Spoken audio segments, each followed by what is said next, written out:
Jennifer Lawrence, and I play Mystique in Raven Darkholme in X-Men First Class. These are the special new recruits I was telling you about. I think Raven is an insecure young girl that's trying to deal with this gift that she sees as a curse first, and then kind of grows to accept it.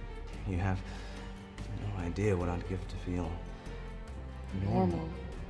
I think the curiosity and then the tenacity of the character really attracted me to the role. I think that I love seeing characters go through a beginning, a middle, and an end, and when they end up in a different place than they were at the beginning.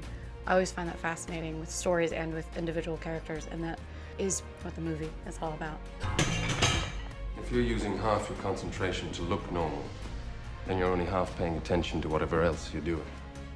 Just pointing out something that could save your life. The great thing about this being an origin story was that we were able to have kind of a unique voice with our characters because they've been established, but we haven't seen how yet. We haven't seen how the characters have become who they are and how they became who we know them to be today. And that was kind of a great thing because you do have a little bit more freedom. I want to be called Mystique.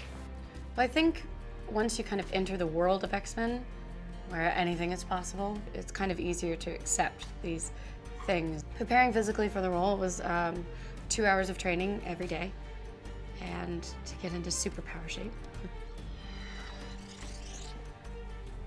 How's that for a magic trick?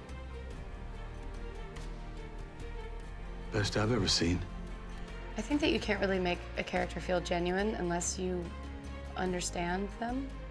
And sometimes you can't. A lot of times you read a script and you don't understand why the character would make that choice because you would never do something like that, or even if you would never do something like that, you don't really understand them. And I think that there has to be a place where even if you don't agree with their decisions, you understand how they came to be, and then when you start to understand that character, then you can start to think like them, and that's really all you need. I don't really draw my own experiences when I'm playing any character. I'm not playing me, or I'm trying not to play a different version of myself. You're somebody else. Mutant and proud. Of course, the way that I talk and the speech pattern is kind of hard to change, and your voice is always going to be the same. But when I'm doing crying scenes, I never think of something from my own life or something from my own. It's just kind of something that you have to draw from this character and this thought process of what you've created for the character. In this case, my character turns blue and is ashamed of that and tries to cover it up. You want society to accept you, but you can't even accept yourself. It just goes back to the basic rules of acting. Believe everything that you're saying, and it'll show. You don't really need to force it. Hank, this serum that you're making, it doesn't affect abilities, right? Just appearance. Do you think it would work on me?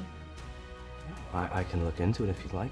Now that the film is finished, I think that my character has many beautiful twists and turns and developments and transformations, literally.